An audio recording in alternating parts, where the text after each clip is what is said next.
अहिले सुनसरीको देवानगञ्जमा एकदमै तनावग्रस्त अवस्था भएको छ।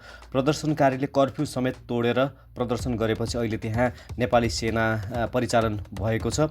गैराती दुई पक्षबीचको झडपका क्रममा जुन नियन्त्रण लिनका लागि गोली चल्दा त्यहाँ एकजनाको ज्यान गएको थियो। गैराती प्रहरीको गोली लागेर स्थानीय देवानगञ्ज 3का 24 वर्षीय ओमप्रकाश मेहताको मृत्यु भएको थियो। त्यस्तै गरेर 9 जना घाइते पनि भएका छन्।